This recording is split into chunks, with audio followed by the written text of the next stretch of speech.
We are the Gujarat Technological University. Since its inception over a decade ago, GTU has been empowering young and curating minds to realize their true potential. Over 4 lakh inspired students are enrolled with one of the premier academic universities in India.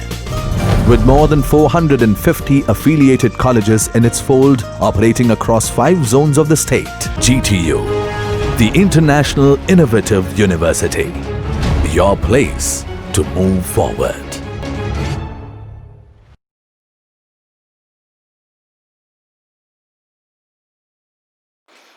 Hello friends, I am Manish Lahiri. Today's lecture is on the topic of planning machine of subject Manufacturing Engineering 2. First of all, we understand what is planning machine. Planning machine is also named by planner. Planner તરીકે પણ planning machine ઓળખવામાં આવતું હોય છે. A planner is like a shaper machine and it is used to produce plain and flat surfaces by single point cutting tool. It is very large and massive as compared to shaper and capable of machining heavy workpiece. The difference between shaper and planner is that in planner, workpiece reciprocate with table and tool.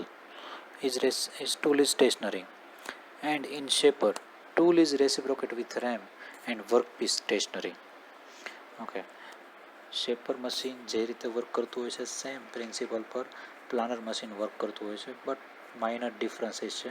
Shaper machine flat surfaces produce કરે છે, same વેથી planer machine પણ flat surfaces produce કરે છે by using single point cutting tool. But by construction planer machine is very large and massive, વજનદાર હોય છે અને મોટું હોય છે as compare to shaper machine, and it is capable to machining on heavy workpiece. Heavy workpiece પર machining કરવા માટે કેપેબલ છે. મેઇનલી ડિફરન્સ શું હોય છે?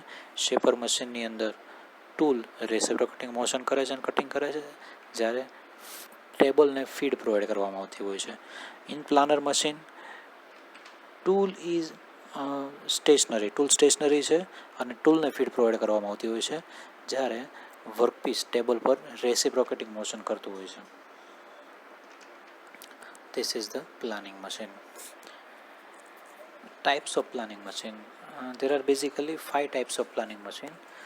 One is a double housing planner, second open side planner, third one pit planner, fourth one edge or plate planner, fifth one divided table type planner. Okay, પેલું machine જોઈએ double housing planner.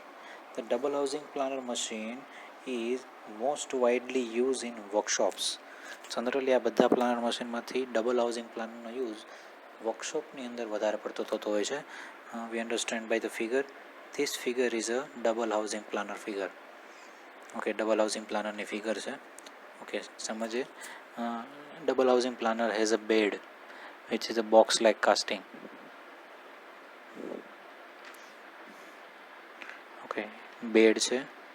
This is the bed. Bed આખું box ટાઈપના કાસ્ટિંગથી બનેલું હોય છે. On the top face of the bed guideways are created for the mounting of the table. બેડની ઉપરની તરફ ટેબલ માઉન્ટ કરવામાં આવેલું હોય છે કે જે બેડની ઉપર બનાવેલા ગાઈડવેઝ પર રેસિપ્રોકેટિંગ મોશન કરી શકે આ રીતે બનાવેલું હોય છે. And there are 2 columns. This one is first one and this is the second one. 2 column હોય છે. બંને કોલમને બેડની એકદમ સેન્ટર, એટલે કે આ ટાઈપનો બેડ છે તો સેન્ટર પર માઉન્ટ કરવામાં આવેલા હોય છે. ઓકે, કોલમની ઉપરની તરફ રિજિડલી સપોર્ટ પ્રોવાઈડ કરવા માટે ક્રોસ બીમનું કન્સ્ટ્રક્શન કરેલું હોય છે, જેથી કરીને કોલમની ડાયમેન્શનમાં કોઈ ફેરફાર એન્ડ ઇટ્સ પોઝિશનમાં કોઈ ફેરફાર ના થાય. And one is a cross રેલનું અરેન્જમેન્ટ કરેલું હોય છે જે બંને કોલમને એકબીજા સાથે એટેચ કરતી હોય છે.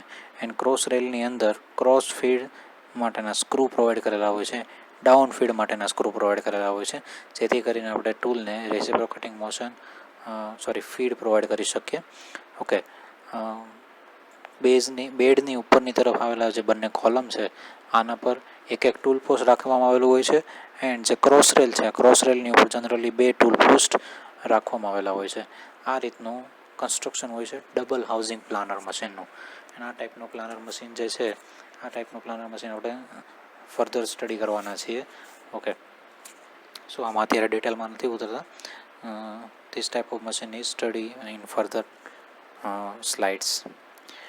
નેક્સ્ટ પ્લાનિંગ મશીન છે ઓપન સાઇડ પ્લાનર.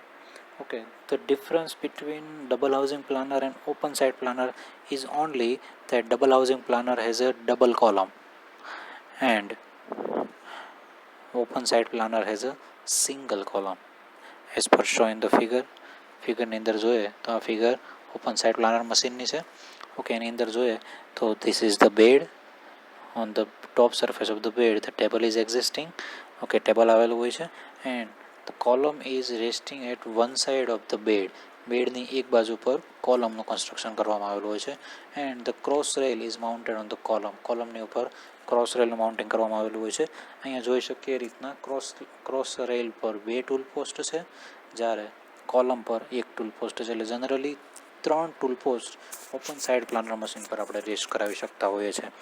એડવાન્ટેજ શું એનો એડવાન્ટેજ એ છે કે ડબલ હાઉસિંગ પ્લાનરની અંદર આપણે જોબ બે કોલમની વચ્ચે જેટલી સ્પેસ છે આટલી વિડ્થવાળો જ જોબ પર વર્કિંગ કરાવડાવી શકે. આનાથી વધારે જાડી વિડ્થ હોય, વધારે મોટી વિડ્થ હોય તો આવા વર્કપીસ પર આપણે મશીનિંગ પ્લાનર મશીન વડે કરી શકતા નથી. તો એ ડિસએડવાન્ટેજીસ ઓપન સાઇડ પ્લાનરની અંદર ઓવરકમ થઈ જતો હોય છે. ઓપન સાઇડ પ્લાનરની અંદર એક કોલમ હોતો જ નથી, જેથી કરીને આપણે ગમે તેટલી વિડ્થવાળો જોબને ટેબલ પર પ્લેસ કરીને એના પર મશીનિંગ ઓપરેશન પરફોર્મ કરાવડાવી શકતા હોઈએ છીએ. Okay, but here is the difference, થોડુંક ડિફરન્ટ છે. એક કોલમ છે so that this column have to sustain large cutting force. મોટાભાગના cutting forces and the load of the cross rail this column has to sustain. આ એક કોલમને sustain કરવું પડે છે, જેથી કરીને આ કોલમનું કન્સ્ટ્રક્શન હેવી એન્ડ મેસિવ બનાવવામાં આવેલું છે. મોટું કન્સ્ટ્રક્શન હોય છે અને વધારે દળદાર મજબૂત, જેથી કરીને એ કોલમને કોઈ પ્રોબ્લેમ આવી શકે નહીં અને ઉપરની ક્રોસ રેલને પણ કોઈ પ્રોબ્લેમ આવી શકે નહીં. આ રીતનું કન્સ્ટ્રક્શન આ કોલમનું કરેલું હોય છે. ઓકે, આ બંને મશીનની અંદર એક ખાસિયત એ છે કે બંને મશીનની અંદર ટેબલ રેસિપ્રોકેટિંગ મોશન કરે છે. ઓકે, જેથી કરીને એનો જે બેઝ છે અથવા તો બેડ છે, એ બેડ એની લંબાઈ ટેબલના લંબાઈ કરતાં બમણી અને એના કરતાં થોડી વધારે little more than the twice of the length of table, આટલી લંબાઈ બેડની રાખવામાં આવેલી હોય છે. એટલે કે એક્ઝામ્પલ તરીકે ટેબલની લંબાઈ એક્સ છે તો બેડની લંબાઈ 2 time x little more than +2 or 3 આટલી રાખવામાં આવતી હોય છે, જેથી કરીને ટેબલ રેસિપ્રોકેટિંગ મોશન કરે અને કમ્પ્લીટ આખો સ્ટ્રોક ટેબલના ઉપર પ્લેસ કરેલા વર્કપીસ પર આપણે રાખી શકીએ. Okay, third one is a pit planer. Pit planer machine is little difference than the double housing planer and open side planer. Double housing planer and open side planer કરતાં થોડું different છે. આપણે એવું માની લઈએ છીએ કે ઓપન સાઇડ પ્લાનર અને ડબલ હાઉસિંગ પ્લાનરનું વર્કિંગ પ્રિન્સિપલ સેમ છે, એક જ પ્રિન્સિપલ પર અને એક જ રીતના કામ કરતું હોય છે. ઓકે, બટ પીટ પ્લાનર કઈ રીતના વર્ક કરતું હોય છે? This is the pit planer machine. Pit planer મશીનનો યુઝ એના નામ પ્રમાણે જ, પીટ એટલે ખાડો, ખાડાની અંદર આખું મશીન ઉતારેલું હોય છે. Okay, this is the construction of pit. ક્યારે આની જરૂર પડતી હોય છે તો જ્યારે કોઈ પણ વર્કપીસ એકદમ હેવી છે કે જેને એક જગ્યા પરથી બીજી જગ્યા પર મૂવ કરાવવો થોડોક ડિફિકલ્ટ છે, તો એવી જગ્યા પર પ્લાનિંગ ઓપરેશન પરફોર્મ કરવા માટે પીટ પ્લાનર મશીનનો ઉપયોગ કરવામાં આવતો હોય છે. ઓકે, આ છે પીટની પર બેઝ રાખેલો હોય છે અને બેઝની ઉપર ટેબલનું કન્સ્ટ્રક્શન કરેલું હોય છે. અહીંયા લિટલ ડિફરન્ટ છે. આપણા વર્કિંગ પ્રિન્સિપલની અંદર એવું કીધું હતું કે ટેબલ રેસિપ્રોકેટિંગ મોશન કરશે and tool is a stationary position. Okay, જ્યારે પીટ પ્લાનર મશીનની અંદર ટેબલ પોતે ફિક્સ છે, ટેબલ રેસિપ્રોકેટિંગ મોશન નહીં કરે, બટ જે ટૂલ છે એ ટૂલ રેસિપ્રોકેટિંગ મોશન કરશે. કઈ રીતે? ઓકે, તો પીટ બેઝની ઉપર રાખેલા જે બંને વર્ટિકલ કોલમ અને બંને વર્ટિકલ કોલમની ઉપર રાખેલી જે ક્રોસ રેલ, એ ક્રોસ રેલ સહિત આખું સ્ટ્રક્ચર રેસિપ્રોકેટિંગ મોશન કરશે આ ડાયરેક્શનની અંદર એન્ડ ટેબલના એક છેડાથી લઈને બીજા છેડા સુધી એ કટિંગ ઓપરેશન પરફોર્મ કરશે. આ રીતે પીટ પ્લાનર મશીન વર્ક કરતું હોય છે. ઓકે, આવું કરવાની જરૂર શા માટે પડે છે? તો કે જ્યારે વર્કપીસ હેવી હોય, બિગર સાઇઝની અંદર હોય ત્યારે એનું ટ્રાન્સપોર્ટેશન થોડું ડિફિકલ્ટ છે, તો એવી જગ્યા પર પીટ પ્લાનર મશીન ઓપરેટ કરવામાં આવતું હોય છે. ઓકે, જેથી કરીને આપણે વર્કપીસ પર ફ્લેટ સરફેસીસ પ્રોડ્યુસ કરાવડાવી શકીએ. Fourth machine is a edge or plate planer machine. Edge or plate planer machine છે. This machine is only for using a prepare edge of plate. પ્લેટની એજ પ્રિપેર કરવા માટે આ ટાઈપનું મશીન યુઝ થતું હોય છે, એટલા માટે એનું નામ એજ ઓર પ્લેટ પ્લાનર મશીન નામ રાખેલું છે. ઓકે, જનરલી કોઈ પણ શીટ મેટલ વર્કિંગ, જેમ કે આપણે કોઈ પ્રેશર વેસલ બનાવી છે, તો પ્રેશર વેસલની અંદર યુઝ થતી પ્લેટ, એ પ્લેટની જે એજ, જે ધાર હોય છે, એ ધારને બેવેલિંગ કરવા માટે, એટલે કે અમુક ડિગ્રી પર એને કટ કરો, મતલબ બેવેલિંગ કરવું છે. બેવેલિંગ કરવું એટલે આ રીતનો શેપ પ્રોડ્યુસ કરવો છે.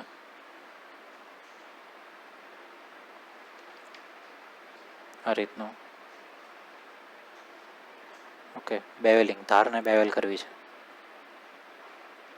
જેથી કરીને એનું વેલ્ડિંગ જ્યારે કરવાનું થાય તો વેલ્ડિંગની અંદર તમે ઇઝીલી પોર કરી શકો. ઓકે, તો એજને બેવેલ કરવા માટે, એજને સ્ક્વેર કરવા માટે આ ટાઈપના પ્લાનર મશીનનો યુઝ થતો હોય છે. આ ટાઈપનો પ્લાનર મશીન કઈ રીતના હોય છે? ઓકે, તો ધીસ ઇઝ ધ બેઝ. બેઝની ઉપર ટેબલ હોય છે, અને ટેબલની ઉપર વર્કપીસને લોડ કરેલો હોય છે. વર્કપીસને નંબર ઓફ જેટ પ્લેન દ્વારા અથવા તો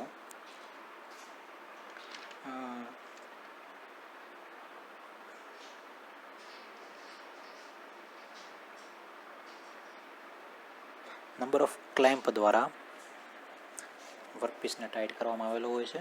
એન્ડ જે ટૂલ છે, એ ટૂલને કેરેજની ઉપર માઉન્ટ કરેલું હોય છે, અને આ કેરેજને બેઝની ઉપર માઉન્ટ કરેલું હોય છે. ઓકે, આની પર આખું ટૂલ રેસિપ્રોકેટિંગ મોશન કરશે, ટૂલ સ્ટેશનરી રહેશે, અને જે બેઝ સહિતનું જે ટેબલ છે, ટેબલ રેસિપ્રોકેટિંગ મોશન કરશે. આ રીતના edge or plate type planer machine હોય છે. Okay, next machine is a divided table planer machine. Divided table planer machine કઈ રીતના વર્ક કરતું હોય છે? ઓકે, એ સેમ વર્કિંગ પ્રિન્સિપલ કે જે ડબલ હાઉસિંગ પ્લાનર પર વર્ક કરતું હોય છે, એ પ્રિન્સિપલ પર જ આ મશીન વર્ક કરતું હોય છે. બટ ડિફરન્સ, આની અંદર માઇનર ડિફરન્સ છે. ડિફરન્સ શું છે? તો આની અંદર ટેબલ એક જ છે. જ્યારે ડિવાઇડેડ ટેબલ પ્લાનરની અંદર there are two table. This is the first table, this is the second table. Okay, advantage ટેબલને વચ્ચેથી બે ભાગમાં કટ કરી દીધેલો હોય છે, બે ભાગમાં કટ કરેલો હોય છે. આ ટેબલ અલગથી મૂવ કરશે, આ ટેબલ અલગથી મૂવ કરશે. બંનેનું કન્સ્ટ્રક્શન અલગ અલગ કાસ્ટિંગમાંથી બનાવડાવેલું હોય છે. ઓકે, ફાયદો શું થાય? ડિવાઇડેડ ટેબલનો ફાયદો એ છે કે જ્યારે એક ટેબલ પર વર્કિંગ ઓપરેશન થતું હોય ત્યારે બીજું ટેબલ ફ્રી છે, તો બીજા ટેબલ પર આપણે જોબને લોડિંગ અને અનલોડિંગ કરીએ ત્યાં સુધીમાં પહેલા નંબરના ટેબલ પર વર્ક કમ્પ્લીટ થઈ જાય, અને જ્યાં સુધીમાં આનું વર્કિંગ લોડિંગ કમ્પ્લીટ થઈ ગયેલું હોય ત્યારે આને મશીનિંગ કરવા માટે મૂકી દઈએ, ત્યારે ટેબલ નંબર 1 ફ્રી હોય, તો ટેબલ નંબર 1 પર આપણે લોડિંગ અનલોડિંગ જોબનું કરી શકતા હોય છે. આવું શા માટે કરવાની જરૂર પડે? કેમ કે પ્લાનર મશીનની અંદર મેઇન ડિફિકલ્ટી હોય તો ડિફિકલ્ટી છે જોબને લોડ કરવો એન્ડ અનલોડ કરવો. કેમ કે હેવી સાઇઝના વર્કપીસ હોય, અને હેવી સાઇઝના વર્કપીસને ટેબલ ઉપર પ્રોપર વેથી લોડ કરવા પડે, અને પ્રોપર વેથી લોડ કરવા માટે સ્કિલ વર્કર જ આના પર કામ કરી શકે. ઓર્ડિનરી વર્કર આનું કામ કરી શકશે નહીં. જો થોડું ઘણું પણ આમ તેમ થઈ જાય, આમ તેમ એટલે કે માઇનર 1-2 mm ઊંચાઈ રહી ગયેલી હશે તો થોડું વર્કપીસની સરફેસીસ ત્રાસી ક્રિએટ થશે. ઓકે, ફ્લેટ સરફેસીસ આપણે જોઈએ છે, ફ્લેટ સરફેસીસ મળશે નહીં. એટલા માટે જોબનું લોડિંગ અને અનલોડિંગ કરવાનું થાય તો એના ટાઈમ વધારે આપવો પડતો હોય છે. તો ડિવાઇડેડ ટેબલ પ્લાનરની અંદર આ ટાઈપનો જે ડિસએડવાન્ટેજીસ છે, મતલબ કે લોડ અનલોડ કરવા માટેનો ટાઈમ રિકવર કરી શકીએ છીએ, ઓછો કરી શકતા હોઈએ છીએ. સો બધા હતા ટાઈપ્સ ઓફ પ્લાનિંગ મશીન. પહેલું છે ડબલ હાઉસિંગ પ્લાનર, જે મોસ્ટલી વર્કશોપની અંદર યુઝ થતું હોય છે. આપણે નેક્સ્ટ હવે એની સ્ટડી કરવાના છીએ. સેકન્ડ, ઓપન સાઇડ પ્લાનર, એક કોલમ કાઢી નાખો, open side planer. Third one is a pit planer. Pit planer એટલે હેવી વર્કપીસ પર મશીનિંગ કરવાનું થાય જ્યારે મશીનનો યુઝ થાય. ટેબલ ફિક્સ છે, બેડની સાઇઝ ટેબલની સાઇઝ કરતાં થોડી મોટી હોય છે, જ્યારે ડબલ હાઉસિંગ પ્લાનરની અંદર બેડની સાઇઝ ટેબલની સાઇઝ કરતાં ડબલ કરતાં થોડી વધારે હોય છે. ઓકે, પીટ પ્લાનર મશીનની અંદર કોલમ ક્રોસ રેલ સાથે રેસિપ્રોકેટિંગ મોશન કરશે એન્ડ ટૂલને ફીડ પ્રોવાઈડ કરશે. ઓકે, ચોથું છે એજ ઓર પ્લેટ પ્લાનર. કોઈ પણ પ્લેટની એજને પ્રિપેર કરવા માટે બેવેલ કરવા માટે, સ્ક્વેર કરવા માટેનું જે પ્લાનર મશીન છે એ છે એજ ઓર પ્લેટ પ્લાનર. અને fifth one divided table planer. ટેબલને બે ભાગની અંદર ડિવાઈડ કરી દીધેલું હોય છે. આ ટાઈપના પ્લાનર મશીનને કહેશું આપણે divided table planer. This is the schematic diagram of planning machine. Okay, first of all we see the components of the planning machine. Planning machine ના component કયા કયા છે? First one is a bed, table, column નું બીજું નામ છે housing. Fourth one is a cross rail. Fifth one is a tool head and sixth one is a driving mechanism. Driving મેકેનિઝમના 3 પ્રકાર છે. આપણે ડિટેલમાં આપણે નેક્સ્ટ જોઈએ. ફર્સ્ટ ઓફ ઓલ ફિગર દ્વારા સમજીએ. First component is a bed. This is the bed. Bed is a box-like casting having a cross rib. Cross rib નું કન્સ્ટ્રક્શન કરેલું હોય છે અને બોક્સ ટાઈપનું કાસ્ટિંગ હોય છે. It is a large in size and heavy in weight. મોટી size હોય છે અને વજનમાં હેવી હોય છે. And it support column and all moving part of the machine. બંને બાજુ પર કોલમને સપોર્ટ કરે છે અને જેટલા પણ મૂવિંગ કમ્પોનન્ટ છે એને બેડની અંદરની તરફ હાઉસિંગ કરેલા હોય છે, અંદરની તરફ હાઉસ કરેલા હોય છે. Okay, next it is a made slightly longer than twice the length of the table. આપણે જોઈએ પ્રમાણે એની ટેબલ જે છે એ ટેબલની બમણી લંબાઈ કરતાં થોડું વધારે બેઝને બનાવવામાં આવેલું હોય છે. So that the table May move on it. એના ઉપર ટેબલ મૂવ કરી શકે.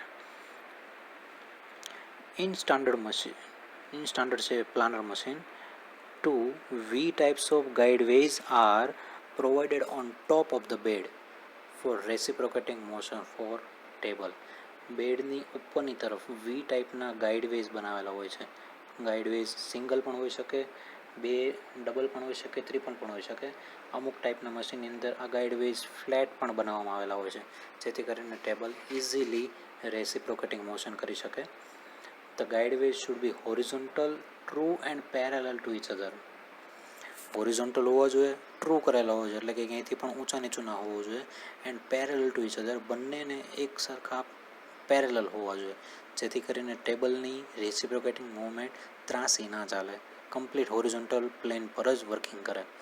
Okay, the ways are properly lubricated. જે બંને વી રૂ પાડેલા છે, ઓકે, વી ટાઈપના ગાઈડવેઝ બનાવેલા છે, એ ગાઈડવેઝને પ્રોપરલી લુબ્રિકેટ કરવા જરૂરી છે. સો દેટ જેથી કરીને ટેબલનું કન્સ્ટ્રક્શન હેવી છે, હેવી કન્સ્ટ્રક્શનનું ટેબલ એના પર ઇઝીલી સ્લાઇડ થઈ શકે. Okay, and the hollow space in box of the bed. બેડની અંદરનું જે હોલો સ્પેસ છે it housing a driving mechanism for the table. ટેબલને ડ્રાઇવિંગ મોશન પ્રોવાઈડ કરવા માટેનું જે કાંઈ પણ મેકેનિઝમ છે, આ મેકેનિઝમ બેડની અંદર રહેલું જે જગ્યા છે, બોક્સ ટાઈપની જગ્યા, એ જગ્યાની અંદર આખું ડ્રાઇવિંગ મેકેનિઝમ અહીંયા હાઉસિંગ કરેલું છે, એટલે એની અંદર રાખેલું હોય છે. Okay, this is the construction of bed. It is a heavy in weight and large in a size. Okay, અને જેટલા પણ ડ્રાઇવિંગ મેકેનિઝમ છે એ દરેક ડ્રાઇવિંગ મેકેનિઝમ બેડની અંદરની તરફ કન્સ્ટ્રક્શન કરેલું હોય છે. Second component is a table. It supports the workpiece and reciprocate along the ways of the bed. Table જે છે વર્કપીસને સપોર્ટ કરે છે and it reciprocate along the ways of the bed. બેડની ઉપર બનાવેલા જે વેઝ છે, વી ટાઈપના વેઝ, ગાઈડવેઝ, એ ગાઈડવેઝની ઉપર એ રેસિપ્રોકેટિંગ મોશન કરે છે. It is heavy rectangular casting and is made of cast iron.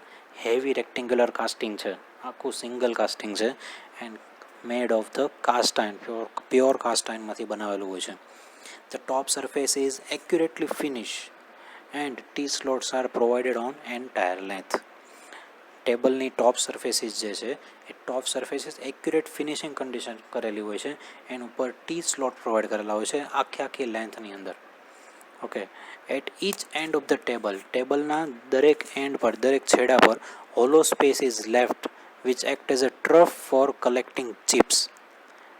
છેડા પર એક હોલો સ્પેસનું કન્સ્ટ્રક્શન કરેલું હોય છે જે એક પ્રકારનું ટ્રે જેવું કામ કરશે અને જે ચીપ જનરેટ થાય છે, ચીપ કલેક્ટ કરવાનું કામ કરશે.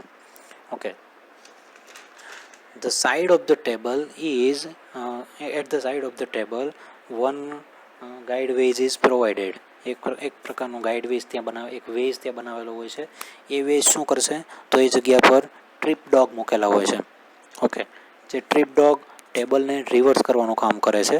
ઓકે, ટેબલની સાઈડની અંદર એટલે કે આ જગ્યા પર સાઈડ ફેસની અંદર આ પ્રમાણે સ્લોટ પાડેલો હોય છે, હેવી સ્લોટ આખા ટેબલની ઉપર.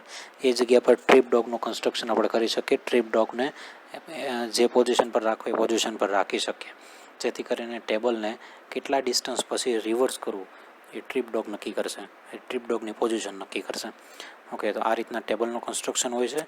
It is a heavy casting and single casting provided at the top surface of the T-slot. T-slot provide કરેલા હોય છે at the top surfaces.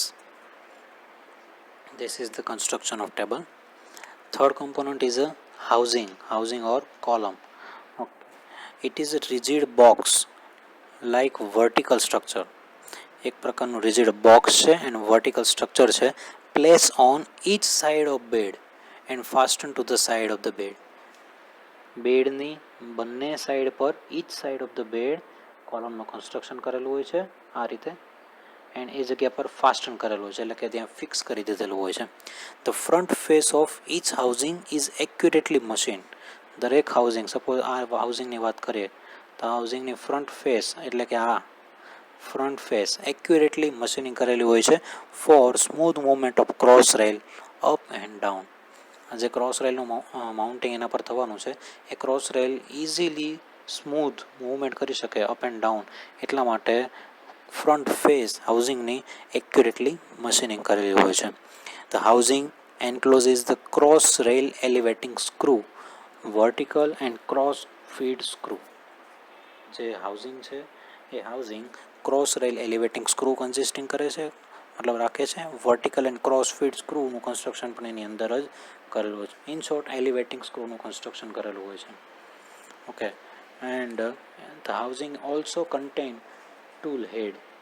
Single tool head પણ કન્ટેન કરતા હોય છે, એન્ડ સિંગલ ટૂલ હેડની મદદથી આપણે વર્કપીસ પર કટિંગ ઓપરેશન પરફોર્મ કરાવડાવી શકીએ. This is the construction of housing.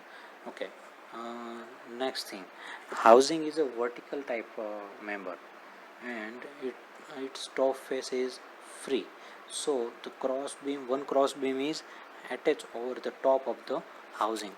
હાઉસિંગની top surface પર ક્રોસ બીમનું કન્સ્ટ્રક્શન કરેલું હોય છે એન્ડ ક્રોસ બીમ વડે બંને હાઉસિંગને ક્લેમ કરેલા હોય છે, જેથી કરીને હાઉસિંગની પોઝિશન પ્રોપર વર્ટિકલ ડાયરેક્શનની અંદર જ રહે. આ રીતના પ્લાનિંગ મશીનને રિજિડ બનાવવામાં આવતું હોય છે. Okay, the next component is a cross rail. It is a box like casting. એક પ્રકારનું box like casting છે. This is the cross rail. It is a box like casting connecting two housing. બંને હાઉસિંગને connect કરે છે. It provide rigidity to the machine. Okay, મશીનને rigidity પણ provide કરતી હોય છે. ઓકે, તો આગળ આપણે જોઈએ કે ક્રોસ બીમની મદદથી રિજિડિટી મળે છે, તો ક્રોસ બીમની મદદથી તો મળે જ છે, પણ સાથે ક્રોસ રેલની મદદથી પણ મશીનને રિજિડિટી પ્રોવાઈડ થતી હોય છે. Okay, it may raise or lower on face of the housing. હાઉસિંગની ફેસ પર રેઝ પણ થઈ શકે અને લોઅર પણ થઈ શકે છે. Okay, it should remain parallel to top surface of the table because tool follows the part on the cross rail during the cross feed. Cross રેલની પોઝિશન કમ્પલસરી હોરિઝોન્ટલ જ રહેવી જોઈએ. જો થોડી ઘણી પણ આમ તેમ ચાલી ગઈ બરાબર તો વર્કપીસ પર એક સરખા પેરેલલ ગ્રુવ્સ અથવા તો પેરેલલ સ્લોટ્સ અથવા તો પેરેલલ સરફેસીસ આપણે પ્રોડ્યુસ કરી શકીશું નહીં. તો એના માટે કોલમ છે, એ કોલમના જે એલિવેટિંગ સ્ક્રૂ છે, એલિવેટિંગ સ્ક્રૂને એક સરખા ફેરવવાના રહી છે. એક સરખા ફરશે તો ક્રોસ રેલ ઓટોમેટિકલી હોરિઝોન્ટલ પોઝિશનની અંદર જ રહેશે. Okay, and the front face of the cross rail is accurately machine to provide guide surfaces for tool head to the saddle.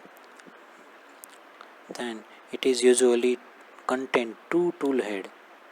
Okay, cross રેલની ઉપરની તરફ જનરલી અહીંયા એક ટૂલ હેડ બતાવેલું છે, પણ જનરલી બે ટૂલ હેડનું કન્સ્ટ્રક્શન કરેલું હોય છે. Okay, this is the third third member of the machine, cross rail. Fourth member, cross rail. Next component is a tool head. Tool head ની વાત કરીએ તો this is the tool head. Tool head છે it is similar to that shaper machine. Same છે, shaper મશીનની અંદર જે ટાઈપનું ટૂલ હેડ યુઝ થાય સેમ ટૂલ હેડ પ્લાનિંગ મશીનની અંદર પણ યુઝ થાય છે, બટ લિટલ બીટ ડિફરન્ટ, થોડુંક અલગ હોય છે. But the component of tool head as per in shaper machine is same use in a planer machine. જે કોઈ કમ્પોનન્ટ ટૂલ હેડના શેપર મશીનમાં યુઝ થતા હોય છે સેમ કમ્પોનન્ટ પ્લાનર મશીનની અંદર પણ યુઝ થતા હોય છે. Shaper machine tool head content a સ્વિવેલ base. Planer machine tool head also contain a swivel base, saddle, vertical slide, apron, clapper box, clapper block, tool post and down feed screw. આટલા component tool head contain કરતા હોય છે. Okay, ફિગરની અંદર આપણે જોઈએ તો this is the tool head, this is the vertical slide, apron, clapper box, clapper block and tool head. આ છે ટૂલ હેડ. ઓકે, જે રીતના શેપર મશીનનું ટૂલ હેડ હોય છે સેમ વેથી પ્લાનર મશીનની અંદર પણ આ ટૂલ હેડ યુઝ થતું હોય છે. ઓકે, તો this is the fifth component of planning machine, tool head. પહેલું જોઈએ આપણે bed, second table, third column or housing, fourth cross rail, fifth tool head and six mechanism is a driving mechanism. છઠ્ઠો mechanism છે driving mechanism. Okay, driving mechanism સમજવા માટેની different figure છે. Okay, figure જોઈએ આપણે. પહેલાં તો સમજીએ ડ્રાઇવિંગ મેકેનિઝમ કેટલા પ્રકારની હોય છે. There are 3 types of driving mechanism. Open and cross belt drive mechanism. Generally it is used in all machine. Second is a reversible motor drive. This mechanism is used in a latest or modern planning machine. Third mechanism is hydraulic drive. Hydraulic drive generally not used. Okay, first mechanism આપણે જોઈએ open and cross belt drive mechanism by figure. This is the schematic diagram of open and cross belt drive mechanism. Okay, પહેલાં તો ફિગરને સમજી લઈએ, પછી આપણે એનું construction અને પછી આપણે વર્કિંગ જોઈએ. Okay, this is the table. આ ટેબલ છે. Generally open and cross belt drive મેકેનિઝમનું કામ શું છે? To provide reciprocating motion to the table with quick return mechanism. Quick return મિકેનિઝમની સાથે ટેબલને રેસિપ્રોકેટિંગ મોશન પ્રોવાઈડ કરવાનું છે. ઓકે, કઈ રીતના કન્સ્ટ્રક્શન થયેલું હોય છે તો કન્સ્ટ્રક્શન જોઈએ તો mainly power is supply from overheaded shaft or driving direct motor. Okay, overheaded shaft or direct motor is directly connected to this pulley. આ pulley સાથે directly connected હોય છે. This pulley is divided in a two part. One is a loose pulley and second one is a fast pulley. Loose pulley અને fast pulley આની અંદર divide થયેલી હોય છે. What is loose pulley and what is fast pulley? Loose pulley એટલે શાફ્ટની ઉપર free ફરી શકતી હોય, શાફ્ટ ફરે પણ લૂઝ પુલી ના ફરતી હોય, અથવા તો શાફ્ટ ના ફરે પણ લૂઝ પુલી ફરી શકતી હોય. ઓકે, ધીસ ટાઈપનું મેકેનિઝમ, એક આ પ્રકારનું મેકેનિઝમ છે. Okay, second one is a fast pulley. Fast pulley એટલે એક એવી પુલી છે કે જે ફરશે, જો શાફ્ટ રોટેટ થશે તો ફાસ્ટ પુલી ફરશે. ઓકે, જો શાફ્ટ રોટેટ નહીં થાય તો ફાસ્ટ પુલી રોટેટ થશે નહીં. ધીસ મેનરથી. ઓકે, અહીંયા આપણે આપણા મશીનની લેંગ્વેજની અંદર ભણીએ તો લૂઝ પુલી દ્વારા મોશન ટ્રાન્સમિટ થતી હોય ત્યારે પ્લાનર મશીનને મોશન નહીં મળે, પણ ફાસ્ટ પુલી દ્વારા મોશન જ્યારે ટ્રાન્સમિટ થશે ત્યારે મશીનને મોશન પ્રાપ્ત થઈ શકે. Okay, this two pulley are connected with a counter shaft. એક શાફ્ટ વડે કનેક્ટ થયેલી હોય છે. This shaft contain 2 other pulleys. This is the first pulley, this is the second pulley. આ તમને લાગે છે 2 છે પણ હકીકતમાં સિંગલ છે બિકોઝ ઓફ બેલ્ટના કરંટ ડબલ દેખાય છે. Okay, this is the wide face pulleys, મોટી પુલી છે. This is the small diameter pulley and this is the large diameter pulley. એક છે સ્મોલ ડાયામીટર પુલી એન્ડ એક છે large diameter pulley. Okay, this is wide face pulleys are connected to the counter shaft. Okay, counter shaft સાથે connect થયેલી હોય છે. In the These large pulleys are connected with pulley number 1, 2, 3 and 4 આની સાથે connected થયેલી હોય છે. Okay, generally આપણે જોઈએ તો વાઇડ પુલ્લીમાં જે નાના ડાયામીટરવાળી પુલ્લી છે, નાના ડાયામીટરવાળી પુલ્લીને ક્રોસ બેલ્ટ વડે કનેક્શન કરેલું હોય છે, ક્રોસ બેલ્ટ વડે કનેક્ટ કરેલી હોય છે અને બે મોટી પુલ્લી સાથે કનેક્ટ કરેલું હોય છે, pulley number 3 and pulley number 4. And wide ફેસની પુલ્લી, મોટા ડાયામીટરવાળી પુલ્લી જે છે એ મોટા ડાયામીટરવાળી પુલ્લી નીચેની તરફ ઓપન બેલ્ટ વડે નાની પુલ્લી સાથે કનેક્ટેડ હોય છે, pulley number 1 and pulley number 2. હવે અહીંયા 4 પુલ્લી છે, pulley number 1 and 2, pulley number 3 and 4. Okay, તો આ બંને 4 પુલ્લી શા માટે? તો આ 4 પુલ્લીની અંદર 2 પુલ્લી લૂઝ પુલ્લી છે અને 2 પુલ્લી ફાસ્ટ પુલ્લી છે. ફિગરમાં જોઈએ એ પ્રમાણે પુલ્લી નંબર 1 એન્ડ પુલ્લી નંબર 4 આ બંને લૂઝ પુલ્લી છે, and pulley number 2 and pulley number 3 આ બંને પુલ્લી ફાસ્ટ પુલ્લી છે. ઓકે, એટલે આપણે અહીંયા એવું સમજશું કે જ્યારે બેલ્ટ લૂઝ પુલ્લી પર હશે ત્યારે એના દ્વારા રોટેટ નહીં થાય. ઓકે, અને જ્યારે બેલ્ટ ફાસ્ટ પુલ્લી પર હશે ત્યારે એ શાફ્ટને રોટેટ કરશે. ઓકે, તો ઇન શોર્ટ આપણે જનરલી સાદી રીતે સમજીએ તો અહીંયા આપણે ફિગરમાં જોઈએ પ્રમાણે ક્રોસ બેલ્ટ નાની પુલ્લી પર છે અને એ ક્રોસ બેલ્ટ નીચેની તરફ પુલ્લી નંબર 3 સાથે કનેક્ટેડ છે, એટલે કે ફાસ્ટ પુલ્લી સાથે કનેક્ટેડ છે. તો અહીંયાથી ડ્રાઇવિંગ મોશન મળશે અને આ શાફ્ટને રોટેટ કરાવડાવશે. જ્યારે ઓપન બેલ્ટની અંદર જોઈએ તો ઓપન બેલ્ટ મોટી પુલ્લી પર છે, લાર્જ ડાયામીટરવાળી પુલ્લી પર, અને નીચેની તરફ એ લૂઝ પુલ્લી સાથે કનેક્ટેડ છે. તો લૂઝ પુલ્લી સાથે કનેક્ટેડ છે એટલે આની મોશન આને મળશે નહીં, શાફ્ટને મળશે નહીં. એટલે આ મોશન અત્યારે શાફ્ટને મળશે નહીં. ઓકે, ફાસ્ટ પુલ્લી પર જ્યારે બેલ્ટ હોય ત્યારે જ આ શાફ્ટને મોશન પ્રોવાઈડ કરાવડાવી શકે. ઓકે, તો અત્યારે આપણે જનરલી જોઈએ તો પુલ્લી નંબર 1, 2, 3 અને 4 4 પુલ્લી હોય છે, જેમાંથી 2 પુલ્લી લૂઝ પુલ્લી છે અને 2 પુલ્લી ફાસ્ટ પુલ્લી છે. ઓકે, હવે આ 4 પુલ્લી છે એ 4 પુલ્લી ડાયરેક્ટલી કનેક્ટેડ હોય છે મેઇન શાફ્ટ સાથે. This shaft is a main shaft. Okay, અને નીચેની ફિગરની અંદર જોઈએ તો આ 4 પુલ્લી છે, આ 4 પુલ્લી મેઇન શાફ્ટ સાથે કનેક્ટેડ હોય છે.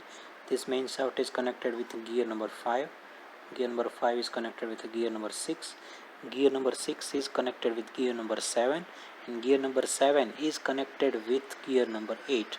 8 નંબરના ગિયર સાથે કનેક્ટેડ થયેલું હોય છે. એન્ડ આ 8 નંબરનું જે ગિયર છે એ ટેબલની નીચે બનાવેલું એક રેકનું કન્સ્ટ્રક્શન હોય છે, એ રેકની સાથે ડાયરેક્ટલી કનેક્ટેડ હોય છે. ઓકે, એટલે અહીંયા રેક એન્ડ પિનિયન ટાઈપનું કન્સ્ટ્રક્શન થયેલું હોય છે. ઓકે, જે રેક છે ટેબલની નીચે ડાયરેક્ટ કન્સ્ટ્રક્ટ કરેલો હોય છે અને રેકને મોશન પ્રોવાઈડ કરવા માટે ગિયર નંબર 8 હોય છે. ઓકે, એટલે પાવર કઈ રીતના ટ્રાન્સમિટ થતો હોય છે તો પુલ્લી નંબર 1, 2, 3, 4 આ 4માંથી પાવર ટ્રાન્સમિટ થશે મેઇન શાફ્ટ, ત્યાંથી 5 નંબર પર, ત્યાંથી 6 નંબર, ત્યાંથી 7 નંબર, ને 7 નંબરથી 8 નંબર સુધી પાવર ટ્રાન્સમિટ થતો હોય છે. ઓકે, નાવ ઓકે, પાવર કઈ રીતના ટ્રાન્સમિટ થાય આપણે જોઈ લીધું.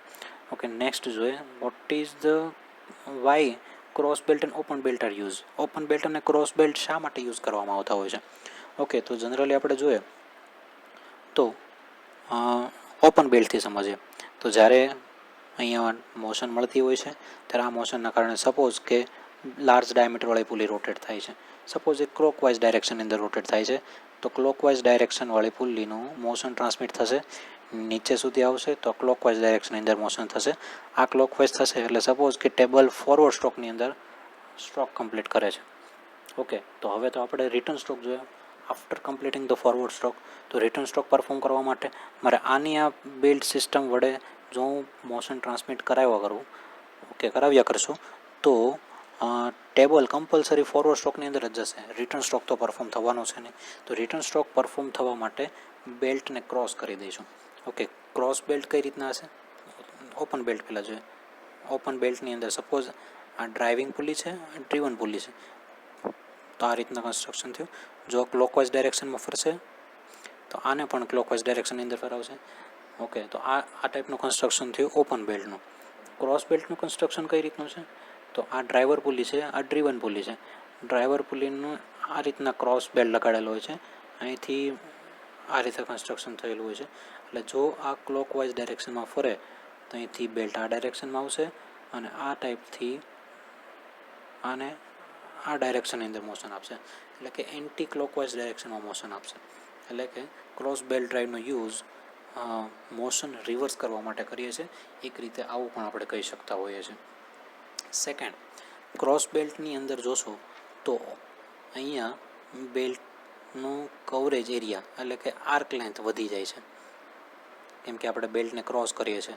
ઓકે, તો આ ક્રોસ થવાના કારણે બેલ્ટ પુલીના કોન્ટેક્ટમાં મેક્સિમમ હોય છે, જેથી કરીને જ્યારે હાયર ફોર્સીસ અથવા તો હાયર ફ્રિક્શનની જરૂર પડે ત્યારે આ ટાઈપની સિસ્ટમનો આપણે યુઝ કરી શકીએ. Okay, this is the construction of open and cross belt drive. Okay, then how it is used in planar machine, planar mechanism. planar mechanismની અંદર કઈ રીતના યુઝ થતું હોય છે? ઓકે, તો જનરલી આપણે જોઈએ ફોરવર્ડ સ્ટ્રોક કરવા માટે. ફોરવર્ડ સ્ટ્રોક એટલે કે કટિંગ સ્ટ્રોક પરફોર્મ કરવો છે તો કઈ રીતના હશે? ઓકે, અહીંયાથી પાવર ટ્રાન્સમિટ થાય છે, ફાસ્ટ પુલીને કનેક્ટ કરશું એટલે ફાસ્ટ પુલીનો પાવર કાઉન્ટર શાફ્ટ તરફ આવશે, એન્ડ કાઉન્ટર શાફ્ટનો પાવર અત્યારે આ બંને પુલી તરફ, બંને પુલી કમ્પલસરી રોટેટ થયા કરતી હશે. ઓકે, બટ નીચેની તરફ પાવર કોણ ટ્રાન્સમિટ કરશે? તો કે જે બેલ્ટ ફાસ્ટ પુલી સાથે કનેક્ટેડ હોય એ બેલ્ટ જ પાવર ટ્રાન્સમિટ કરશે. ઓકે, તો અહીંયા આપણે ફિગરની અંદર બતાવ્યું છે એ પ્રમાણે ક્રોસ બેલ્ટનું કનેક્શન પુલી નંબર 3 સાથે છે, જે ફાસ્ટ પુલી છે. જ્યારે ઓપન બેલ્ટનું કન્સ્ટ્રક્શન પુલી નંબર 1 સાથે છે, જે લૂઝ પુલી છે. એટલે પાવર કોણ ટ્રાન્સમિટ કરશે? તો કે નાની પુલી નંબર 3ને પાવર ટ્રાન્સમિટ કરશે ક્રોસ બેલ્ટ ડ્રાઈવની મદદથી. ઓકે, હવે ક્રોસ બેલ્ટ ડ્રાઈવ એટલા માટે કેમ કે એનો આર્ક ઓફ કોન્ટેક્ટ વધારે છે, જેથી કરીને પાવર વધારે જોતો હોય એટલે કે વધારે ગ્રીપિંગ જોતી હોય તો વધારે ગ્રીપિંગ પ્રોવાઈડ કરશે એન્ડ રોટેશન આપશે. હવે નાની પુલીથી અહીંયા નાના ડાયામીટરવાળી પુલી છે, અહીંયા મોટા ડાયામીટરવાળી પુલી છે. એટલે નાની પુલીથી મારે મોટી પુલીને પાવર ટ્રાન્સમિટ કરવો છે, જેથી કરીને અહીંયા સપોઝ 1000 RPM હશે તો અહીંયા 1700 RPM થઈ ગયા હશે. ઓકે, મતલબ આરપીએમમાં ઘટાડો, રિડક્શન થશે અને આ આરપીએમ મળશે સીધા નીચે પુલીને, એના મદદથી ટેબલને ડ્રાય મોશન મળશે. ઓકે, એટલે ડ્રાય મોશન મળશે એટલે કે ફોરવર્ડ સ્ટ્રોક કમ્પ્લીટ થશે, જે ધીમો હશે as per the speed of the motor. અહીંયા જે મોટર મૂકેલી છે એ મોટરની સ્પીડ કરતાં પણ ફોરવર્ડ સ્ટ્રોકની સ્પીડ કેવી હશે? ધીમી, કટિંગ સ્ટ્રોક. ઓકે, તેના આફ્ટર આપણે રિટર્ન સ્ટ્રોક પરફોર્મ કરવો છે, તો રિટર્ન સ્ટ્રોક કઈ રીતના પરફોર્મ થશે? તો જ્યારે ટેબલ એની કમ્પ્લીટ ફોરવર્ડ સ્ટ્રોકની પોઝિશનમાં આવી જાય ત્યારે આપણે આગળ જોઈએ પ્રમાણે ટેબલની સાઈડની અંદર ટ્રીપ ડોગનું કન્સ્ટ્રક્શન કરેલું હોય છે. સાઈડમાં ટ્રીપ ડોગનું કન્સ્ટ્રક્શન કરેલું હોય છે. આ ટ્રીપ ડોગ શું કરશે? તો કે નીચે રાખેલા બેલ્ટ શિફ્ટર લીવરનો કોન્ટેક્ટ કરશે, મતલબ ટચ થશે. એટલે નીચેનું જે લીવર છે એ લીવર પ્રેસ થશે અને અહીંયાથી બેલ્ટને ચેન્જ કરશે, બેલ્ટની પોઝિશનને ચેન્જ કરશે. હવે બેલ્ટ શિફ્ટર લીવર જેવું અહીંયાથી પ્રેસ થશે એટલે આ બેલ્ટ શિફ્ટર લીવર આ ડાયરેક્શનની અંદર મૂવ થઈ જશે. ઓકે, એ ડાયરેક્શનની અંદર મૂવ થાય એટલે બેલ્ટ શિફ્ટર શું કરશે? ક્રોસ બેલ્ટને પુલી નંબર 3 થી પુલી નંબર 4 પર મૂકી દેશે એન્ડ ઓપન બેલ્ટને પુલી નંબર 1 થી પુલી નંબર 2 પર મૂકી દેશે. ઓકે, આના મદદથી શું થશે? તો કે ક્રોસ બેલ્ટ લૂઝ પુલી પર આવી ગયો and open belt fast pulley પર આવી ગયો, જેથી કરીને હવે power transmit open belt through થશે. એન્ડ અહીંયા આપણું ફોરવર્ડ સ્ટ્રોક થતો હતો, ઓપન બેલ્ટ પર પાવર ઓપન બેલ્ટથી મોશન મળવા મળશે એટલે તમારો રિટર્ન સ્ટ્રોક પરફોર્મ થશે.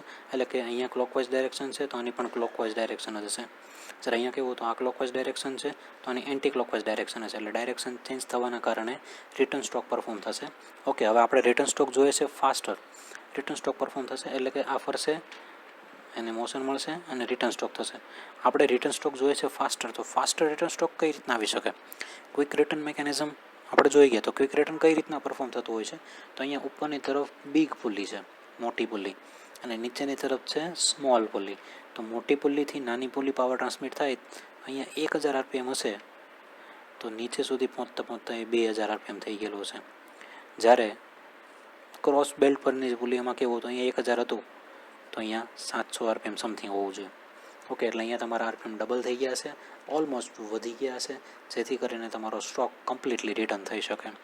ઓકે, તો આ રીતના open and cross belt drive mechanism work કરતી હોય છે. ઓકે, પ્રશ્ન એ ઊભો થાય કે જ્યારે રિટર્ન સ્ટ્રોક ફૂલફિલ થાય ત્યારે ફોરવર્ડ સ્ટ્રોક કઈ રીતના ફૂલફિલ થતો હોય છે? ઓકે, જ્યારે રિટર્ન સ્ટ્રોક ફૂલફિલ થાય ત્યારે ફરી પાછું એક ટ્રીપ ડોગ હોય છે. સપોઝ આ ટેબલ છે તો ટેબલના ફ્રન્ટમાં એક ટ્રીપ ડોગનું કન્સ્ટ્રક્શન કરેલું હોય, ટેબલના એન્ડમાં એક ટ્રીપ ડોગનું કન્સ્ટ્રક્શન કરેલું હોય. ટેબલનું જે ફ્રન્ટ છે, ઓકે, ટેબલનું જે બેક છે, એ બેક પર રાખેલું જે ટ્રીપ ડોક છે એ જ્યારે કમ્પ્લીટ ફોરવર્ડ સ્ટ્રોક પૂરો થાય ત્યારે આ ટ્રીપ ડોક બેલ્ટ શિફ્ટર લીવર સાથે અથડાય અને બેલ્ટ શિફ્ટરની પોઝિશન ચેન્જ કરે. અને જ્યારે ટેબલ રિવર્સ સ્ટ્રોકની અંદર આવતું હોય ત્યારે આગળનું જે ટ્રીપ ડોક છે એ ફરીથી બેલ્ટ શિફ્ટર સાથે અથડાશે અને આ બેલ્ટ શિફ્ટરની પોઝિશન ફરી પાછી એઝ ઇટ ઇઝ કન્ડિશનની અંદર લાવી દેશે, જેથી કરીને ક્રોસ બેલ્ટ પુલી નંબર 4 થી પુલી નંબર 3 પર આવી જાય and open belt pulley number 2 પરથી પુલી નંબર 1 પર આવી જાય અને ફરી પાછો ફોરવર્ડ સ્ટ્રોક કમ્પ્લીટ થાય. આ જે છે શાફ્ટ એ પોતાના કોન્સ્ટન્ટ આરપીએમથી રોટેટ થયા કરતી હોય છે. ઓકે, તો આ રીતના open and cross belt drive mechanism work કરતું હોય છે કે જે ઓર્ડિનરી પ્લાનર મશીનની અંદર યુઝ થતું હોય છે. This is the open and cross belt drive mechanism. Next one is a reversible motor drive mechanism. Reversible motor drive mechanism કઈ રીતના હોય છે તો all valve system is directly connected to the reversible motor drive. જે આખી system છે એટલે કે સપોઝ આની વાત કરીએ તો આ જે રેક છે, રેકની નીચેનું ગિયરની સાથેનો બુલ ગિયર શાફ્ટ, આ બુલ ગિયર શાફ્ટનું ડાયરેક્ટ કનેક્શન રિવર્સિબલ મોટર સાથે હશે. ઓકે, રિવર્સિબલ મોટર સાથે કંઈ સીધું કનેક્શન કરેલું હોય, વચ્ચે ગિયર બોક્સ ટાઈપનું મિકેનિઝમ કરેલું હોય, મોટર ફરતી હશે, ગિયર બોક્સ ફરતું હશે. ઓકે, મોટર રિવર્સિબલ છે એટલે ફોરવર્ડ સ્ટ્રોક પર સેટ કરેલું, જેટલા સ્ટ્રોક પર સેટ કરીએ એટલા સ્ટ્રોક પર સેટ કરીએ તો જ્યારે સ્ટ્રોક પૂરો થાય એટલે મોટર પોતાની રીતે જ રિવર્સ થઈ જતી હોય. ધીસ ઇઝ ધ ફૂલી automatic system and latest system. Okay, modern સિસ્ટમની અંદર રિવર્સિબલ મોટર ડ્રાઈવ મિકેનિઝમનો યુઝ કરીને આ સિસ્ટમ રન થતી હોય છે. Third system is a hydraulic drive mechanism. Hydraulic drive mechanism જેવી રીતના શેપર મશીનની અંદર આપણે ડ્રાઈવ મિકેનિઝમ જોઈ ગયા, હાઇડ્રોલિક શેપર મિકેનિઝમ, સેમ મિકેનિઝમથી પ્લાનર મશીનના મિકેનિઝમ, ટેબલના મિકેનિઝમને મોશન પ્રોવાઈડ કરવામાં આવતી હોય છે. ઓકે, બટ અહીંયા થોડોક ડિફરન્સ છે. હાઇડ્રોલિક ડ્રાઈવ સિસ્ટમની અંદર પિસ્ટન એન્ડ સિલિન્ડરનું કન્સ્ટ્રક્શન કરેલું હોય છે forward and return stroke fulfil કરવા માટે. ઓકે, પરંતુ અહીંયા જોઈએ પ્લાનર મશીનની અંદર તો પ્લાનર મશીનનો સ્ટ્રોક લેન્થ બહુ જ વધારે છે as compare to shaper machine. Shaper મશીનની સરખામણીમાં પ્લાનર મશીનની સ્ટ્રોક લેન્થ ખૂબ જ વધારે છે, જેથી કરીને આ મિકેનિઝમ આની અંદર સેટ કરવું થોડુંક અઘરું થઈ જાય, કેમ કે અહીંયા પાઇપની લંબાઈ, પિસ્ટનની લંબાઈ, સિલિન્ડરની લંબાઈ બહુ જ હેવી રાખવી પડતી હોય છે. ઓકે, એટલા માટે હાઇડ્રોલિક ડ્રાઈવ મિકેનિઝમનો જનરલી પ્લાનર મશીનની અંદર યુઝ થતો નથી, હેવી પ્લાનર મશીનની અંદર તો યુઝ થતો નથી. Okay, so this all are the components of planning machine: bed, table, column, cross rail, tool head and driving mechanism. Driving mechanism generally it is used open and cross belt drive mechanism. Next topic is the size of planer machine. Basically it is a specification of planer machine.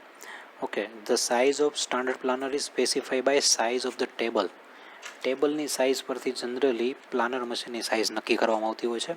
The size of table is known by distance between two housing, બે housing અથવા તો બે કોલમની વચ્ચેનું distance. The height from the top of table to the cross rail in its uppermost position. ટેબલની top surface ઉપરથી cross rail કે જે એની ટોપ મોસ્ટ પોઝિશન પર હોય ત્યારનું ડિસ્ટન્સ. ઓકે, હાઇટ, ત્યારની હાઇટ, એ હાઇટ વડે. And the maximum length of the table travel, table કેટલું મેક્સિમમ ટ્રાવેલ કરી શકે એ લેન્થ પરથી પ્લાનર મશીનની સાઇઝ આઈડેન્ટિફાઈ થતી હોય છે.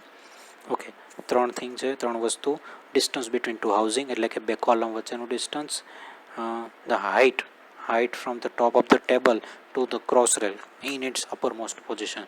ક્રોસ રેલ જ્યારે ટોપ મોસ્ટ પોઝિશન પર હોય એટલે કે સૌથી ઉપર હોય ત્યારે ત્યાંથી લઈને ટેબલ સુધીનું height. And third is a maximum length of the table travel, ટેબલની મેક્સિમમ ટ્રાવેલિંગ લેન્થ. આ ત્રણના આધાર પર પ્લાનિંગ મશીન સ્પેસિફાઈ થતું હોય છે. Double housing planer ranges from 750 mm by 750 mm by 2.5 meter, 750 mm distance between two column, 750 mm height and 2.5 meter maximum stroke length. ત્યાંથી minimum શરૂઆત થાય છે up to 3000 mm, 3000 mm and 18.25 meter. આટલા સુધીની રેન્જની અંદર double housing planer machine available છે. Okay, અહીંયા આપણે જોઈએ તો રેન્જ 750 બાય 2.5 મીટર છે, ત્યાંથી લઈને 3000 બાય 18,000 છે. તો આની અંદર જોઈએ તો 750 બાય 750 આ બંને સેમ છે. Okay, the distance between housing and the height almost equal. બંને હાઉસિંગ વચ્ચેનું ડિસ્ટન્સ અને હાઇટ ઓલમોસ્ટ ઇક્વલ છે. સો ધેટ ઇટ ઇઝ રફલી specify by 750 planer and 3000 planer. 750 planer અને 3000 પ્લાનર વડે રફલી સ્પેસિફાઈ થાય છે. ઓકે, તો આ રીતના પ્લાનર મશીન સ્પેસિફાઈ થતું હોય છે. 2 કોલમ વચ્ચેની જગ્યા, ટેબલ ઉપરની હાઇટ મેક્સિમમ એન્ડ ટેબલની મેક્સિમમ સ્ટ્રોક લેન્થ, આના આધાર પર સ્પેસિફાઈ થતું હોય છે. Operation on planning machine. Generally this operation is performed. First is a planning horizontal surfaces as like a shaper. જેવી રીતે આપણે શેપરની ઉપર હોરિઝોન્ટલ સર્ફેસીસ પ્રોડ્યુસ કરી શકીએ, સેમ વેથી પ્લાનિંગ મશીનની અંદર પણ હોરિઝોન્ટલ સર્ફેસીસ પ્રોડ્યુસ થાય છે. ઓકે, પ્લાનિંગ મશીનનું જે ટેબલ છે, ટેબલની ઉપર વર્કપીસને ક્લેમ કરવામાં આવતું હોય છે by work holding device. Okay, then reciprocating motion is transmitted to the table and tool is fed crosswise or longitudinal or vertical. ત્રણમાંથી કોઈ પણ એક પ્રકારની ફીડ પ્રોવાઈડ કરવામાં આવતી હોય છે એન્ડ હોરિઝોન્ટલ સર્ફેસીસ પ્રોડ્યુસ કરવામાં આવતી હોય છે. Okay, then second operation is planing vertical surfaces. Vertical સર્ફેસીસનું પ્લાનિંગ કરવા માટે ઓકે, જનરલી આપણે જોઈ લે, સપોઝ આ ટૂલ હેડ છે, આ ટૂલ છે, લાર્જ વર્કપીસ છે. તો ટૂલને પહેલાં ડાઉનવર્ડ ફીડ પ્રોવાઈડ કરી દે, જેટલી જોઈએ છે એટલી ડાઉનવર્ડ ફીડ મળી જશે. ત્યારબાદ ટૂલને ક્રોસ ફીડ પ્રોવાઈડ કરીને, આ ડાયરેક્શનની અંદર ક્રોસ ફીડ પ્રોવાઈડ કરીને સ્ટેપ બાય સ્ટેપ હોરિઝોન્ટલ સર્ફેસીસ આપણે પ્રોડ્યુસ કરી શકતા હોઈએ છીએ. ઓકે, બટ ઇન વર્ટિકલ સર્ફેસીસ આપણે પ્રોડ્યુસ કરવી છે તો કઈ રીતે? સપોઝ આ જોબ છે અને મારે વર્ટિકલ સર્ફેસીસ પ્રોડ્યુસ કરવી છે, તો આની ઉપરનું જે એપ્રોનનું કન્સ્ટ્રક્શન છે, એપ્રોનને સ્લાઇટલી આ રીતે ત્રાંસો કરવામાં આવે એન્ડ ટૂલની પોઝિશન આ રીતના રાખવામાં આવે. ત્યારબાદ ટૂલ હેડને ડાઉન ફીડ સ્ક્રૂની મદદથી વર્ટિકલ ફીડ આ ડાયરેક્શનમાં પ્રોવાઈડ કરવામાં આવતી હોય છે. ટેબલને કોઈપણ પ્રકારની ફીડ પ્રોવાઈડ કરવામાં આવતી નથી. ટેબલ ઓનલી રેસિપ્રોકેટિંગ મોશન કરશે એન્ડ લોન્જિટ્યુડિનલ ફીડ એને ઓટોમેટિકલી મળતી જશે. ઓકે, ટૂલને આપણે બે પ્રકારની ફીડ પ્રોવાઈડ કરીએ છીએ, either it is a cross feed or a vertical feed. તો આ રીતે વર્ટિકલ સર્ફેસીસ પ્રોડ્યુસ થાય છે. જેવી રીતે શેપર મશીનની અંદર પ્રોડ્યુસ થઈ શકે, સેમ વેથી વર્ટિકલ સર્ફેસીસ પ્લાનિંગ મશીનની અંદર પણ પ્રોડ્યુસ થઈ શકતી હોય છે. Third operation is a planing angular surfaces. Angular સર્ફેસીસનું પ્લાનિંગ કરવા માટે જે વર્ટિકલ સ્લાઇડ છે, એ વર્ટિકલ સ્લાઇડ વર્ટિકલ હોય, આ રીતના એપ્રોન હોય, ટૂલની પોઝિશન આ રીતના હોય છે જનરલી. તો એંગ્યુલર સર્ફેસીસ પ્રોડ્યુસ કરવા માટે વર્ટિકલ સ્લાઇડને પણ ગ્રેજ્યુએશન્સ પ્રોવાઈડ કરશું, એપ્રોનને પણ ગ્રેજ્યુએશન્સ પ્રોવાઈડ કરશું, અને એપ્રોનની ઉપર રહેલું ટૂલ આ ડાયરેક્શનની અંદર હશે. ઓકે, અને આ સપોઝ આપણો જોબ છે, તો ડાઉન ફીડ સ્ક્રૂની મદદથી ટૂલને આ ડાયરેક્શનની અંદર ઉતારવામાં આવે, જેથી કરીને તમે એંગ્યુલર સર્ફેસીસ આપણે પ્રોડ્યુસ કરી શકીએ કન્ટિન્યુઅસલી. ઓકે, આ રીતના 3 ઓપરેશન છે: planing horizontal surfaces, planing vertical surfaces and planing angular surfaces. And the last operation is a planing slots and grooves.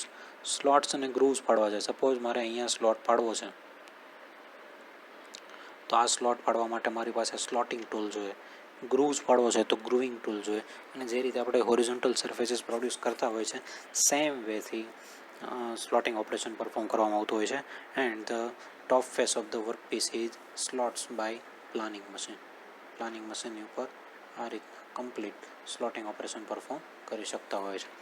Okay, this are the operations on planning machine. Let it understand by video દ્વારા સમજીએ આપણે.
Open side planar છે આ.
So this is the construction of planer machine. Now it is most important, the difference between shaper and planner. Shaper and planner machine વચ્ચેનો difference શું છે? What is the difference? Okay, first, the shaper used for machining small workpiece. In front of planner is used for large workpiece. In shaper, cutting tool reciprocate and the job is a fix. And in planner machine, workpiece is reciprocate and the tool is a fix. In shaper, feed provided to the workpiece through table. Feed આપણે ટેબલને provide કરીએ છીએ વર્કપીસને આપવા માટે. And in planer, feed is provided to the ટૂલને feed provide કરીએ છીએ આપણે. In shaper, smaller stroke length બહુ નાની છે. In planer there is a larger stroke length મોટી છે. In shaper, only one cut is possible per stroke. એક સ્ટ્રોક વખતે આપણે એક જ કટ આપી શકીએ. in planner, more cut can be taken per stroke. એક કરતાં વધારે કટ એ સિંગલ સ્ટ્રોકની અંદર આપણે આપી શકતા હોય છે. કેમ? તો કે ક્રોસ સ્લાઇડ ઉપર 2 ટૂલ હેડ છે, જ્યારે વર્ટિકલ કોલમ પર બીજા 2 ટૂલ હેડ છે.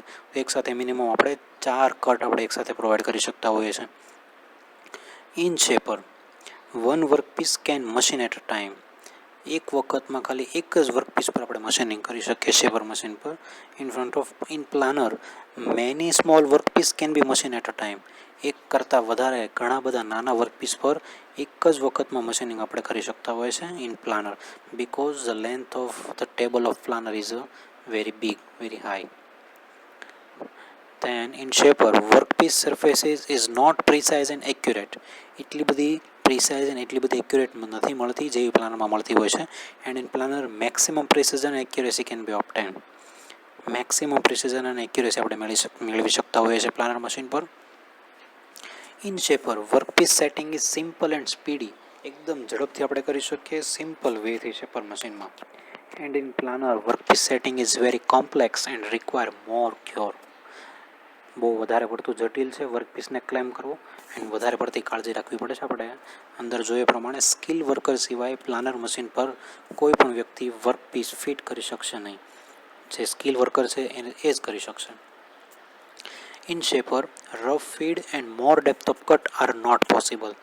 રફ ફીડ આપણે નથી આપી શકતા અને વધારે પડતી ડેપ્થ ઓફ કટ નથી આપી શકતા, કેમ કે નાનો વર્કપીસ છે, ટેબલની સાઇઝ નાની છે. In planer machine it is possible. ટેબલની સાઇઝ મોટી છે એક કરતાં વધારે ટૂલને આપણે લગાડેલા છે, એટલે એક કરતાં વધારે ફીડ પ્રોવાઈડ કરી શકીએ છીએ અને વધારે પડતી ડેપ્થ ઓફ કટ પણ આપણે આપી શકતા હોઈએ છીએ. In shaper tool is less sturdy, નબળો ટૂલ છે, જોઈએ તેટલું હાર્ડ નથી. In planer tool is more heavy and sturdy, એકદમ મજબૂત છે અને હેવી ટૂલનો યુઝ કરવામાં આવતો હોય છે. In shaper lighter in weight and cheaper in cost, વજનમાં હલકું છે અને કોસ્ટિંગ વાઇઝ સસ્તું છે, જ્યારે planer heavier in weight and it is costlier, વજનમાં પણ વધારે વજનવાળું છે અને પૈસે ટકે એટલે કોસ્ટ વાઇઝ પણ વધારે પડતું કોસ્ટલી મશીન હોય છે. This is the difference between shaper and planer machine. Thank you.